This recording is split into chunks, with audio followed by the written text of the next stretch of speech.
నమస్తే మంచిగున్నరా నుల్లా నేనైతే మస్తున్నా ఇక భాగ్యలక్ష్మి వచ్చిందంటే బరబర్ వార్తలు పట్టుకొత్తది మరి ముందుగా ఏం చేద్దాం నెతికిత్తలు యుద్ధం పాండ్రి దివ్యాంగులకు ఇక ఫ్రీ బస్సు కుక్కట్లనే ఇలుసుతం పోవచ్చు విజయ రష్మికల మార్వెన్లీ పోయిండ్రు వాళ్ళ సొంతూరుకు బగ్గమంది రాహుల్ సార్ వచ్చిండు వికారాబాద్ ప్రతిపక్ష పోలు ఏతాండ్రు పెద్ద వార్ లంచ్ చేస్తాంది మొత్తం సాఫ్ చేస్తదట అన్ని డేల స్పెషల్స్ ఏమన్నా కొత్త పథకాల గురించి చెప్తుండొచ్చునా లేకపోతే ఇంకేమన్నా ఇకమతులు ఏతుండొచ్చునా అవు గా వికారాబాద్లా ఏమన్నా ఎన్నికలు వస్తానయా ఇప్పుడు సడన్ గా పెద్ద సారుకు వికారాబాద్ మీద ఎందుకు కాయసు పడ్డట్టు రేవంత్ సారు ఇయాల సార్ తోటి ఉండా మరి మంత్రులు పోయిండ్రు వచ్చిండ్రా ఇంతకు గా పెద్ద సారత్తే ప్రతిపక్ష పోళ్ళు ఊకుండ్రా స్వాగతం వలికిండ్రా హబ్బా మీకు సుతం గిట్లే డౌట్లు వస్తున్నాయి కావచ్చుగా అలా అయితే చలో వికారాబాద్ రాహుల్ గాంధీ సారు హైదరాబాద్ వచ్చిండు అడికి పోయి రేవంత్ రెడ్డి సార్ స్వాగతం చెప్పి అడ్డనక వికారాబాద్ పైన పోయిండ్రు ఎస్సీఎస్సీ ఆర్ట్స్ అండ్ సైన్స్ కాలేజీలో రాజకీయాల సమావేశం జరిగింది ఈడికి వచ్చిండు రాహుల్ సారు అటెనక డీసీసీ శిక్షణ తరగతులు దానికి పోయిండ్రు కానీ ఈడికి కడుమ మంత్రులు రావద్దనని మహేష్ గౌడ సార్ వచ్చిండని హైదరాబాద్ నుంచి వికారాబాద్ వచ్చిన మంత్రులు మళ్ళీ వికారాబాద్కి నుంచి హైదరాబాద్ తిరిగి వచ్చిర్రట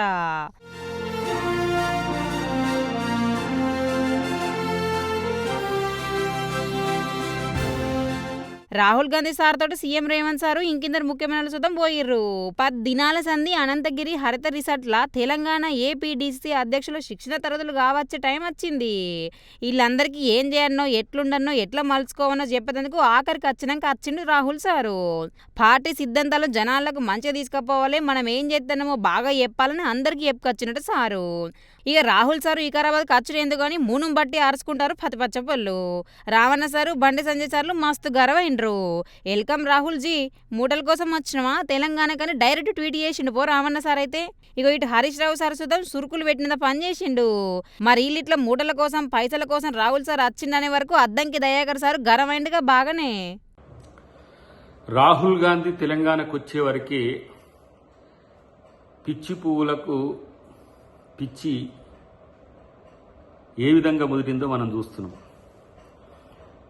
మూటల కొరకు వచ్చిందా రాహుల్ గాంధీ అని ప్రశ్నిస్తున్న కేటీఆర్ బండి సంజయ్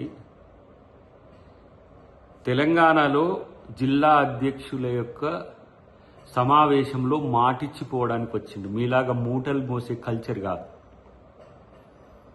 ఇలా మూటలు కట్టుకున్నారు కదా బీజేపీ పార్టీ ఫండ్ 1,00,000 కోట్ల పైనే ఒక 10,000 కోట్ల రూపాయలు ఎలక్ట్రోల్ బాండ్స్ 90,000 కోట్ల పైచిలకు ప్రజల నుంచి సేకరించింది చందాల రూపంలో సేకరించింది ఇటువైపు బీఆర్ఎస్ పార్టీ చూస్తే 800 కోట్ల పైచిలకు ఎలక్ట్రోల్ బాండ్స్ 10,000 కోట్ల పైచిలకు ప్రజల నుంచి సేకరించింది పారిశ్రామికవేత్తల నుంచి సేకరించింది కాంగ్రెస్ పార్టీ చూడండి 145 ఏళ్ల చరిత్ర ఉన్న పార్టీ 250-300 కోట్ల రూపాయలు ఉంటే అవి కూడా ఎవరైతే ఇస్తారో వాళ్ళ మీద కక్ష సాధింపులు చేయడం ఆడితోనే ఏడాగిండి సారు మీరు పోతే పనుల కోసం మేం పోతే అత్తే మూడల కోసమా ఏం మాట్లాడతారని సూటి పెట్టి గట్టిగానే అరుచుకుంటూ పతిపచ్చపల్లని అద్దంకి దయాకర్ సారు నేనంటున్నా ఈరోజు కేసీఆర్ ఢిల్లీకి పోతాడు కేటీఆర్ ఢిల్లీకి పోతాడు లేకపోతే బండి సంజయ్ కిషన్ రెడ్డి ఢిల్లీకి పోతారు మీరు మూటలు పట్టుకొని పోతారా ఢిల్లీకి మూటలు పట్టుకుపోవడానికి ఢిల్లీకి పోతారా లేదంటే మీ మోదీ అమిత్ షా వీళ్ళంతా హైదరాబాద్కు వస్తుంటారు మీరు మూటలు ఇవ్వడానికే పోతారా కలుస్తారా కనీసం సిగ్గుండాలి చెప్పడానికి ఇట్లాంటి మాటలు ఈరోజు కాంగ్రెస్ పార్టీకి ఎవ్వరు ఏ సహకారం చేయకుండా ఉండడానికి టీఆర్ఎస్ పార్టీ గత 2 ఎన్నికల్లో ఏం చేసిందో ఫోన్ ట్యాపింగ్తో అందరికీ తెలుసు ఎందుకు కాంగ్రెస్ పార్టీ దగ్గర డబ్బు ఉంటే మళ్ళీ వాళ్ళు రాజకీయాలు చేస్తే మళ్ళీ వాళ్ళ నాయకులు గెలుస్తారేమనే భయంతో ఏ విధంగా ఎవరెవరిని బెదిరించిన కేసే ఫోన్ ట్యాపింగ్ కేసు ఇక రాహుల్ గాంధీ సార్ వచ్చేమో కానీ బీజేపీ రామచంద్రరావు సారు ఏమంటాడు ఈనుండ్రి అసలు సీఎం మాట తప్పిండు అసొంటిది రాహుల్ గాంధీ ఎట్లా వచ్చిండు వచ్చే అధికారమే లేదంటండిగా మొత్తం మీద రామచంద్రరావు సార్ అయితే రాహుల్ గాంధీ గారు వాళ్ళు వచ్చారు వికారాబాద్ వెళ్తా ఉన్నారు నేను రాహుల్ గాంధీ గారిని అడుగుతా ఉన్నాను మీరు ఏ మొహంతో ఈరోజు తెలంగాణ వచ్చారు ఆ రోజు చాలా గొప్పగా చేవల్ల డిక్లరేషన్ అన్నారు, బీసీలకు అన్యాయం చేశారు. చేవల్లలో ఎస్సీలకు అన్యాయం చేశారు, కామారెడ్డి డిక్లరేషన్ బీసీలకు అన్యాయం చేశారు. వరంగల్ డిక్లరేషన్ చేసి రైతులకు అన్యాయం చేస్తూ ఉన్నారు. రైతులకు రైతు భరోసా లేదు. ఇంతవరకు 2.5 సంవత్సరాల్లో రైతుల అకౌంట్లో ఎంతవరకు రైతు భరోసా వేశారని చెప్పేసి ప్రభుత్వాన్ని ప్రశ్నిస్తున్నాను. రాహుల్ గాంధీ ఎట్లొస్తారండి? మీరు చెప్పినటువంటి 6 గ్యారంటీలో ఒక్క గ్యారంటీ కూడా పూర్తి చేయనటువంటి ప్రభుత్వము. రాహుల్ గాంధీ గారు, మీ ముఖ్యమంత్రి ఇక్కడ మాట తప్పాడు కాబట్టి మీరు ఇక్కడ ఎట్లా వస్తారని చెప్పి అడుగుతా ఉన్నాను. మీకు ఏమి నైతిక అధికారం ఉంది? రాహుల్ గాంధీ గారికి నైతిక అధికారం తెలంగాణ రావడానికి లేదు. ఎందుకంటే వారి పార్టీ సంబంధించిన ముఖ్యమంత్రి మాట తప్పుతున్నారు కాబట్టి. బీదవాళ్ళ ఇళ్ళు కూలగొడతా ఉన్నాడు. రిటైర్మెంట్ బెనిఫిట్ ఇవ్వకుండా రిటైర్డ్ ఎంప్లాయీస్ యొక్క ఆత్మహత్యలు కారకులైతున్నాడు. రైతులకు రైతు భరోసా ఇవ్వకుండా వారిని ఎండబెడతా ఉన్నారు. రైతు రుణమాఫీ చెప్పేసి ఇంతవరకు రుణమాఫీ చేయలేదు. ఏ మొహంతోనే మీరు ఈరోజు తెలంగాణకు వచ్చారని చెప్పి అడుగుతాను రాహుల్ గాంధీ గారిని. మొన్న ఎమ్మెల్సీ అయిన బల్మూరి వెంకట సార్ సుతం కోపమైండులా. మా సార్నే మూటల కోసం వచ్చినంటారా? ఏం రామన్న సారు, మీకు 10 ఏండ్లు వసూలు చేసి అయ్యే మాటలు అలవాటైనట్టు ఉన్నాయి. అందరు అట్లే చేస్తారా? మీ అకౌంట్లు ఇవ్వతే తెలుస్తుంది. మీరు ఏసంటోళ్ళని సూటి పెట్టిండి గీ సార్ అయితే. కేటీఆర్ 10 ఏళ్ళు మీరు అధికారంలో ఉన్నప్పుడు అడ్డగోలుగా రాబందులు లెక్క రాక్షసుల లెక్క తెలంగాణ రాష్ట్రాన్ని దోచుకున్నది మీరు, మీ కుటుంబం. అందరూ కూడా మీ లెక్కనే అదే రకంగా తెలంగాణ రాష్ట్రాన్ని దోచుకుంటారు, అదే రకంగా పరిపాలిస్తారని భావిస్తున్నావు. నీ లెక్క అందరూ వసూలు రాజాలు ఉండరు. తెలంగాణ రాష్ట్ర చరిత్రలో తెలంగాణ రాష్ట్రంలో మీరు అధికారంలోకి రాకముందు మీ పార్టీ అకౌంట్ పరిస్థితి ఏందో, ఈ రోజున్న పరిస్థితి ఏందో చూస్తే చాలా స్పష్టంగా అర్థమవుతుంది. ఆ రోజున్న మీ ఆస్తుల విలువలన్నీ ఈ రోజు ఏ రకంగా అడ్డగోలుగా ఆస్తులు సంపాదించుకున్నారో, మీ ఆస్తుల పెంచిన తీరును చూస్తే చాలా స్పష్టంగా అర్థమవుతుంది. సిగ్గు శరం లేకుండా రాహుల్ గాంధీ గారిది త్యాగాల కుటుంబం, మీది రాజభోగాలు రాక్షసత్వంతో అవినీతితోటి ఏదైతే దాచుకొని దోచుకున్న సొమ్ముని ఈరోజు చూపించుకుని రాజభోగాలు అనుభవిస్తుంది మీరు. నిజంగా మా ముఖ్యమంత్రి గారు మాట్లాడింది అవసరమైతే రాహుల్ గాంధీ గారి కుటుంబం కోసము తెలంగాణ రాష్ట్రంలో ఉన్న కాంగ్రెస్ కార్యకర్తలు 1000 కోట్లన్నా జమ చేసి పంపించే ఒక శక్తి ఇక్కడ ఉన్న కార్యకర్తలకు ఉందని చెప్పి వారు మాట్లాడినారు. సిగ్గు శరం లేకుండా దాన్ని వక్రీకరించి నోటికొచ్చినట్టు మాట్లాడుతున్నావు. ఒక ప్రధాన ప్రతిపక్ష నాయకుడు ఎల్ఓపి లీడర్ మన రాష్ట్రానికి వస్తే దాన్ని ఏదైతే స్వాగతించాల్సింది పోయి సిగ్గు లేకుండా నీ నీచపు బుద్ధిని నువ్వు చూపిస్తున్నావు. నీకు తోడుగా బండి సంజయ్ కూడా నోటికొచ్చినట్టు మాట్లాడుతున్నావు. మరి బండి సంజయ్ మీ నాయకులు వేరే దేశాలకెళ్లి వేరే రాష్ట్రాలకెళ్లి భారతీయ జనతా పార్టీ నాయకులు ఇక్కడికి వస్తే మరి మూటలు తీసుకోవనీకే వస్తుండ్రా, లేదా కేంద్ర మంత్రులు ఉన్నారు మీరు వాళ్ళకి మూటలు అప్పచెప్తారా? దానిపైన సమాధానం చెప్పాలి.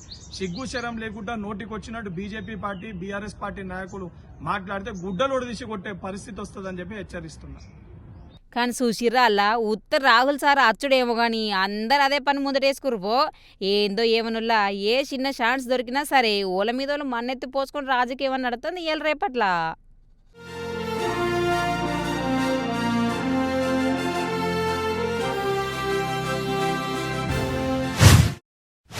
ఎటన్నా పోదామంటే బస్సుల రేట్లు పీరం పాడైనాయని కొన్ని దినాల కిందట అనుకుండ్రు ఆడోళ్ళు. కానీ ఇప్పుడు ఎటు పోదామన్న సుతం ఆలోచించకుండా పోతాన్రు, ఫ్రీ బస్సు ఎక్కుతాన్రు. కానీ ఇంట్లో ఆడోళ్ళకే ఫ్రీ ఉన్నాయి, మోగోళ్లకు లేదు. వీళ్లకు డబ్బులు రేట్ అవుతుంది. ఇప్పుడు వికలాంగులకు ఓ మంచి ముచ్చట చెప్పింది సర్కారు. మరదేందో చూద్దాం పండ్రి. మహాలక్ష్మి పథకం పెట్టి ఆడోళ్ళ అందరికి ఫ్రీగా రాష్ట్రం చుట్టూర్రి, మీకు టికెట్ లేదు ఏడుకన్నా పోరని చెప్పింది రాష్ట్ర సర్కారు. ఒకప్పుడు ఇంట్లోకించి ఎల్లనోళ్ళు చూద్దాం, ఇప్పుడు ఎగబడి పోతారు తిరగతందుకు. ఆడోళ్ళు బాలికలు ట్రాన్స్జెండర్లు ఎవరైనా ఫ్రీ బస్ ఎక్కచ్చు తిరగచ్చు. ఈ కాడ నుంచి వీళ్ళకే కాదు అటు పురుష వికలాంగులకు చూద్దాం ఫ్రీ బస్ సౌలతూ ఉంటుందట. జియో జారీ చేసిర్రు. ఇక ఎక్కుర్రి పిరిగనే అంటారు వీళ్ళని చూద్దాం. 0 టికెట్ రాష్ట్రం అంతా చుట్టుడు, పైసలు ఇచ్చేది లేదు, సగం పైసలు కట్టేది లేదు, ఎక్కాలే పుక్కట్లే తిరగాలన్నట్టు వీళ్ళు చూద్దాం.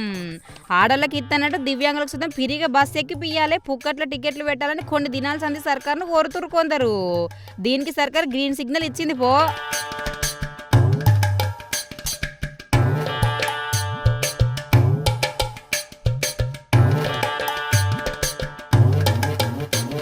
అంటే ఇప్పుడు దివ్యాంగ పురుషులు చిన్న పిల్లగాండ్లు ఈ సవలతుని యూజ్ చేసుకోవచ్చు అన్నట్టు. ఎన్ని దినాలు 100 రూపాయల టికెట్ ఉంటే అందులో 50 కట్టాలి. అంటే ఎంత టికెట్ ఉంటే అందులో సగం కట్టాలి అన్నట్టు. ఇక సగం లేదు పూర్తి లేదు, మిక్స్ ద 0 టికెటే.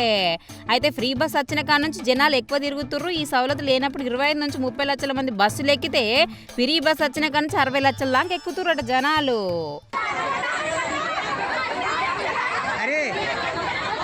ఇక బస్సులు చాలతలేవు, పిక జనం. కొందరు మెట్ల మీద నిల్చుంటే లోపల నిల్చున్న గాలి ఆడతలేదు, సీట్లు సాలతలేవు, దుమ్ము పడతలేదు, కొట్లాటలు కయ్యాలు ఆడోళ్ళకి ఇలవలేదు అనబట్టే కొందరు. ఇవన్నీ పోవాలంటే ఇంకింత బస్సులను పెట్టాలి, లేకపోతే పిరి బస్సు అనేది తీసేయాలంటారు తిప్పలు తట్టుకొని వాళ్ళు. దీని మీద ఆలోచన చేసిన సర్కారు కొత్త బస్సులు కొనే ఆలోచన చేస్తుందట. ఈడికే కరెంటు బస్సులు వచ్చినాయి, అవి సిటీలో తిరుగుతున్నాయి. మరి రాను ఇంకెట్లుంటుందో, ఇంకెన్ని కొంటారో లేదో చూడాలి మరి.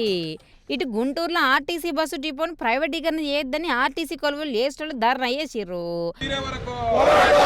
సమస్యలు తీరే వరకు జిందాబాద్ జాయింట్ యాక్షన్ కమిటీ, జిందాబాద్ జాయింట్.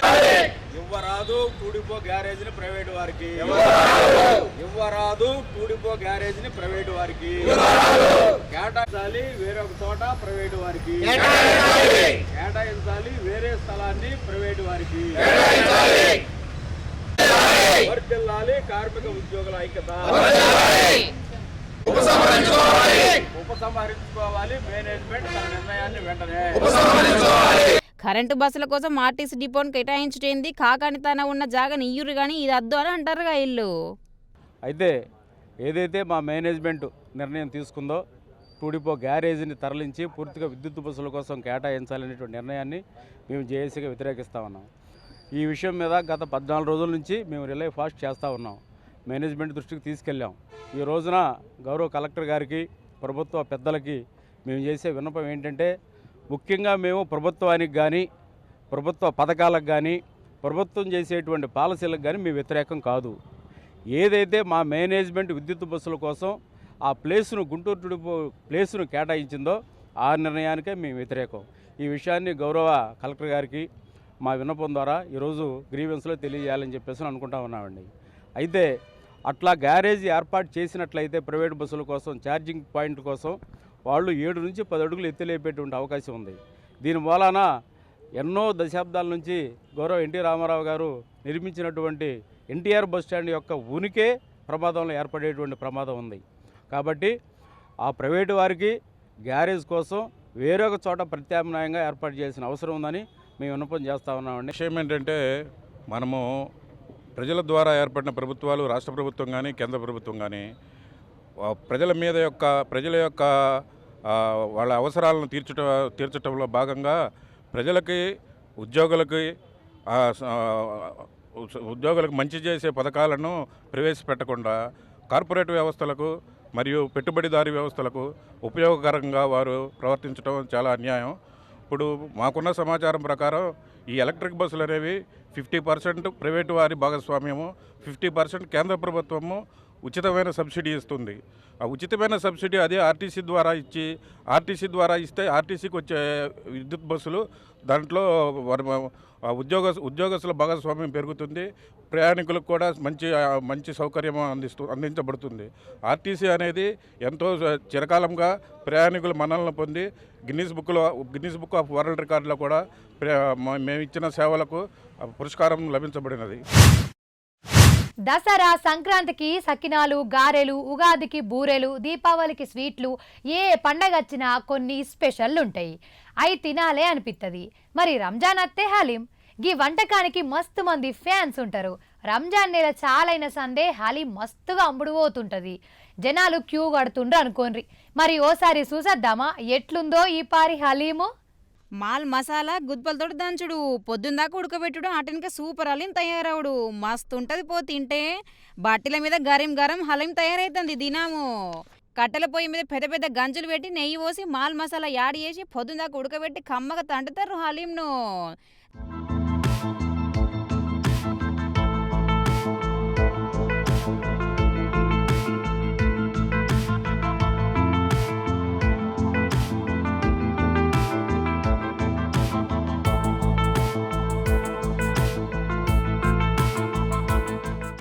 జీడిపప్పు, బాదం, 9 నవధాన్యాలు కలుస్తాయి. దాల్చిన చెక్క, లవంగాలు, యాలకులు, షాజీరా, నల్ల మిరియాలు, జాపత్రి, జాజికాయ, గులాబీ రేకులు అన్ని కలిపి కమ్మడి హలీం అవుతాయి. ఇక దంచంగా మెత్తగా తయారవుతుంది హలీము. 7-8 గంటలు పడతాడు దీని తయారుకు. మరి దీన్ని ఎట్లా తయారు చేస్తారు అన్నా? ఇంగ్రీడియంట్స్ అన్ని మీకు క్లియర్గా ఇక్కడ పెట్టాను, ఆల్రెడీ చూసే ఉంటారు. ఇవన్నీ కంప్లీట్గా వీటిలో వేస్తే కానీ అది వర్కౌట్ అవుతుంది మేడం. సుమారు చికెన్ హలీం తయారు చేయడానికి మనకి 10 hours పడుతుందండి. మార్నింగ్ 6 to స్టార్ట్ చేస్తే ఈవినింగ్ 3:30కి కంప్లీట్ అవుతుందండి అది. అలాగే మటన్ హలీం అయితే మాత్రం రాత్రే స్టార్ట్ చేస్తామండి 12 గంటలకి. ఆ 12 గంటలకి స్టార్ట్ చేసింది మార్నింగ్ మళ్ళీ 3:30కి అవుతుందండి ఈవినింగ్ అయ్యేసరికి. స్టెప్ బై స్టెప్ ప్రొసీజర్ ఇది దాన్ని ఇదంతా స్టెప్ బై స్టెప్ వేయాల్సిందే. ఇది మార్నింగ్ మసాలాలు రాత్రేసి దానికి బాయిలింగ్ చేసి వదిలేస్తాము. ఆ మసాలాల యొక్క రసాన్ని దాంట్లో కలుపుతాము. దాంట్లో మళ్ళీ మార్నింగ్ చికెన్ తీస్తాము. చికెన్ తీసి బోన్స్ వేరేగా, చికెన్ వేరేగా మళ్ళీ సపరేట్ చేసి వేస్తాం. దాంట్లో స్టెప్ బై స్టెప్ 3 పప్పులు కూడా వాడతాం దీంట్లో, కందిపప్పు, మినపప్పు అనేవి. అవి వాడితే కానీ దాంట్లో ఒక ఇది వస్తుంది, మన ఈ జిగటలాగా వస్తుంది. అప్పుడు దాని టేస్ట్ బయటపడుతుంది మేడం. అది క్రమేపీ మీరు చూసే ఉంటారు. దాని తర్వాత హార్డ్ ప్రొసీజర్ గోటా కొట్టిన తర్వాత మీరు మసాలా వాటర్ లోపల చూసే ఉంటారు. ఇదంతా మీకు కంప్లీట్గా చూసే ఉంటారు కదా. అలాగే స్టెప్ బై స్టెప్ అది తయారవడానికి సహకరిస్తుంది మేడం. తయారైన హలీంను ప్యాకింగ్ చేసేటప్పుడు మీద ఫ్రై చేసిన ఉల్లిగడ్డలు ఇంత నిమ్మకాయ విండి ఇగో ఇంత తినంగానే తాతలు కనిపించాలి, నాలుక లపలపలాడాలి ఇంకా తినతందుకు. రంజాన్ సీజన్లోనే దొరుకుతుంది కాబట్టి జనాలు ఎగబడి తింటారు. టేస్ట్ సూపర్ అంటారు. ప్రతి ఇయర్ దిల్సేలో ట్రై చేస్తాం. వైజాగ్లో one of the best haleem actually. So మాకు చాలా నచ్చుతుంది. ఇక్కడ క్వాలిటీ అండ్ క్వాంటిటీ బాగా ఇస్తారు, ఫ్రెష్గా చేస్తారు. సో డైలీ ఫ్రెష్గా అవుతుంది ఇక్కడ హలీం. ఏదో స్టాక్గా ఉండిపోయినట్టు కాకుండా ఫ్రెష్గా మన ముందే చేసి సర్వ్ చేస్తారు ప్రతిరోజు ఈవినింగ్. సో దిల్సే అనేది వైజాగ్కి best place for haleem spot actually. బాగుంది, చాలా బాగుంటుంది, చాలా టేస్టీగా ఉంటుంది యాక్చువల్లీ. ఇయర్ బై ఇయర్ బాగా పెంచుకుని వెళ్తున్నారు. అంటే వాళ్ళ టేస్ట్ కానీ, ఆ క్వాంటిటీ కానీ, ఆ క్వాలిటీ కానీ బాగా పెంచుకొని వెళ్తున్నారు. అదే మేము చికెన్ హలీము, మటన్ హలీం రెండో తిన్నాం. చికెన్ హలీం ఇంకా టేస్ట్ బాగా అనిపించింది, బాగా నచ్చింది. లాస్ట్ ఇయర్ కూడా వచ్చాము. లాస్ట్ ఇయర్ కంటే ఇంకా ఇయర్ బాగుంది, టేస్ట్ ఇంకా బాగా ఇంప్రూవ్ అయింది. చాలా బాగుంది. ప్రతి సంవత్సరం ఫ్యామిలీతో వస్తూ ఉంటాం. నేను, తమ్ముడు, డాడీ అందరం వస్తాం. ఫ్రెండ్స్ కూడా వస్తాం అండి చాలాసార్లు. Thank you.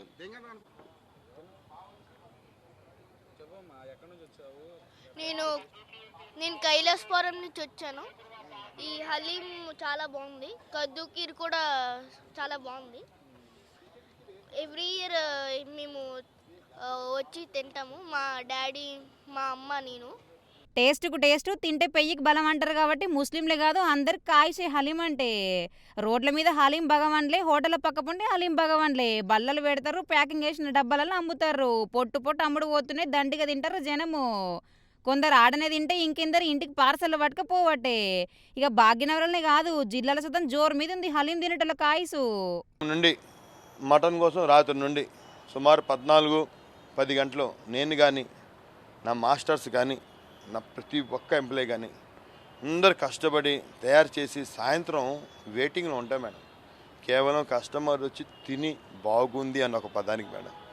ఒక్కసారి వాళ్ళు చెప్పిన తర్వాత ఈ చెమటతో ఉన్న ఒళ్ళు కానీ, ఈ బట్టి చూశారు కదా, బడ్డీ నుండి వచ్చిన పొగ, ఈ అగ్గి వేడి, ఇవన్నీ ఆ టైంకి ఐస్బర్గ్లా మారి చాలా చల్లగా మన గాల్లో తేలినంత ఆనందంగా ఉంటుంది మేడం. ఒక బాగుంది అన్న పదానికి.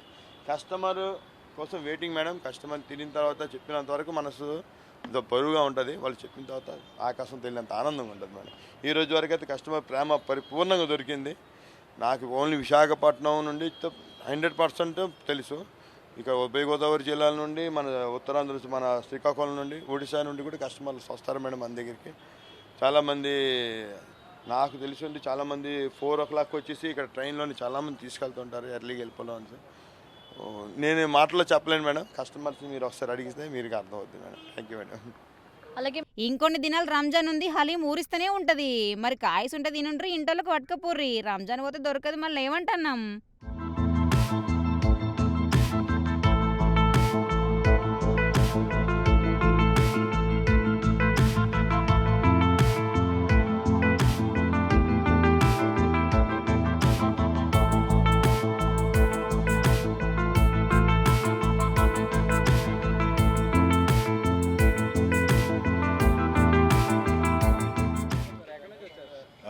నేను ఆర్ఎన్బి దగ్గర నుంచి వచ్చాను.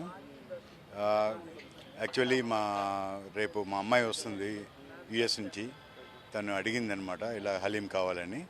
సో స్పెషల్గా నేను ఆన్లైన్లో చూశాను, ఇప్పుడు చూసి హైదరాబాదీ హలీం ఇక్కడ దొరుకుతుందని తెలిసి వచ్చానమాట ఇక్కడికి. సో ట్రై చేస్తాను ఈరోజు. సో ఈ వీక్ అంతా నేను మళ్ళీ రావడానికి ట్రై చేస్తాను మళ్ళీ.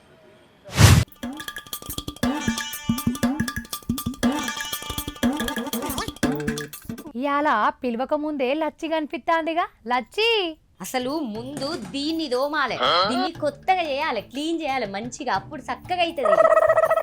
హెచ్చి నీ పోరి, నా ముఖానికి ఏమైందే? పొద్దుగాల మంచిగా స్నానం చేసి ఇప్పుడు మంచిగా మేకప్ వేసుకొని మరి వచ్చిన.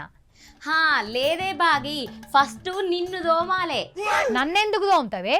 హానే బాగి, నీకు ఇంతకు నేషనల్ ఓల్డ్ స్టాఫ్ డే అంటే ఎరికేనానే? హా, నేషనల్ అంటే జాతీయ, ఓల్డ్ అంటే పాత, స్టఫ్ అంటే మందుకు పెట్టుకునే మంచింగు, డే అంటే దినము. హా ఎరికేనే, జాతీయ పాత కళ్ళు గుడాల దినం. నీ తద్దినమేం కాదు, నీ పోర్కిన వారయ్య, పాత కళ్ళు గుడాల దినమట. తెలుసా నీకు? అయినా పాత వాటిని సాఫ్ చేసుడు, లేకపోతే కొత్త ఆలోచనలు చేసుడు, మన జీవితంలో కొత్త అలవాట్లు చేసుకుండు అన్నట్టు. ఓ, కొత్త సంవత్సరం నాడు చేసే పనులా? హబ్బా, అది వేరే ఇది వేరేనే. గియాల పాత అన్నీ సాఫ్ చేసుకునే దినం అన్నట్టు. గట్లనే పాత ఏమన్నా ఉంటే మార్చుకుండు, కొత్త ఏమన్నా కొనుక్కుండు, గట్ల వేయాలన్నట్టు. అందుకే దోమతా అన్నే, నిన్ను కూడా దోమతో పట్టు. చాల్తీ సంపెరగం మంచిగానే ఉంది శోభ, గాని కొత్త సంవత్సరం నాడే బిర్రుమంటావు ఏం చేయకుండా. ఇక దీనికి ఓ దినం, దానికి నువ్వు కథలానే.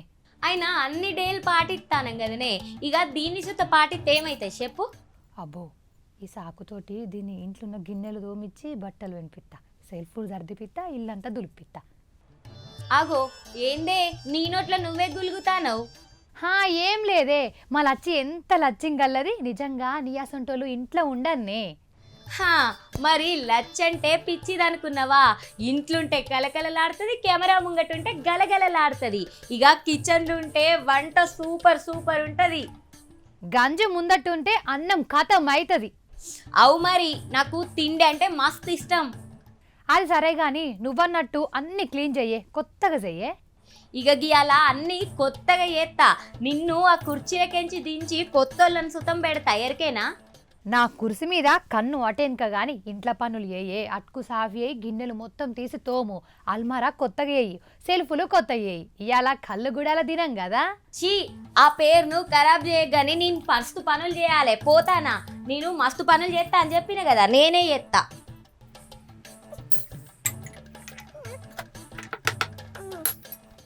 దీని తిక్క బాగా కుదురుతుంది, నాతోనే కారెడ్డలాడుతుంది. అది పోయినాక లేపుతా గాని మనమైతే ఇంకో ముచ్చట చూద్దాం పాండ్రి.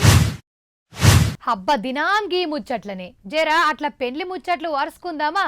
డీజే డ్యాన్సులు, కోలాటాలు, సత్యనారాయణ స్వామి కథ, పెళ్లి మారవెండ్లి ఇవన్నీ ఉంటే ధూమ్ ధామ్ ఉంటుంది కథ. ఇవన్నీ పెళ్లిళ్ళ దినాలే, మంచి రోజులే కాబట్టి వెయిటింగ్ లిస్ట్లో ఉన్నోళ్ళు లగ్గం వేసుకుంటారు. అటు విజయ్ దేవరకొండ, రష్మికలు సుతం ఒక్కటైనరు. ఇక ఇవాళ మారవెండ్లుంది, సుసద్దాం పాండ్రి.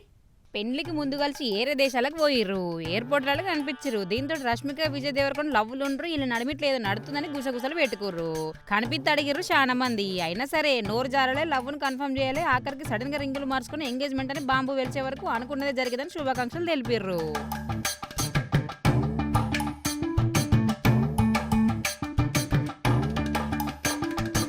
రింగులు మార్చుకుంది అక్టోబర్ 3, 2025 అయితే లగ్గం చేసుకుంది ఫిబ్రవరి 26 మొన్న. రింగులు హైదరాబాద్ లో మార్చుకుంటే రాజస్థాన్ లోని ఉదయపూర్ లో పూస్తగట్టిండి విజయ్ సారు. మార్వెన్లీ మాత్రం సొంతూరునే వేసుకుర్రు.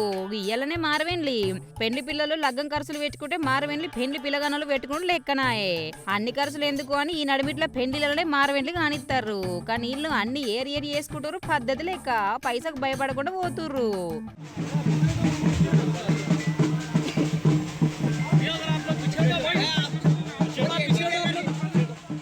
రాజస్థాన్లో ఉన్న ఉదయ్పూర్లో పెండ్లి ధూమ్ ధామ్గా అయింది. ఇయ్యల్ల మార్వెండ్లి నాగర్ కర్నూలు జిల్లా తుమ్మన్పేటన సొంతూరున చేసుకుర్రు.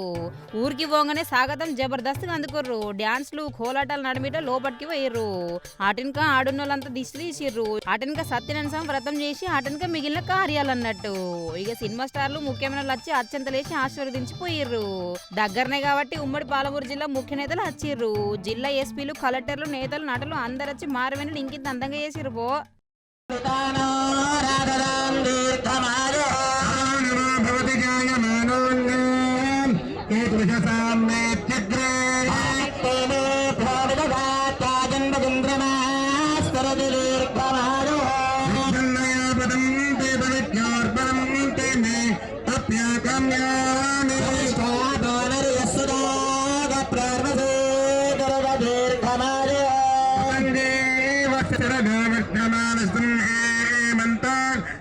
పాస్లున్నోళ్ళే రావాలి. అభిమానుల సుతం ఎంట్రీనే కానీ తిండాళ్ళకి వేరే కాడ పెట్టిర్రట. ఏర్పాట్లు ధూమ్ధామ్గా చేసిర్రు. పెద్దోళ్ళు వస్తారు, ఆగరు, కలబడి ఎగబడి ఫోటోలు గుంజుతారు కాబట్టి ముందరి సందే చాలా ఉన్నారట పోలీసోళ్ళు. మార్వెండ్లు అయినాక ఎంపడే హైదరాబాద్ పోయింది కొత్త జంట. మరి ఇళ్ళకి మన ఖతర్నాక్ తరపున శుభాకాంక్షలు మీరు సుతం చెప్పుర్రి.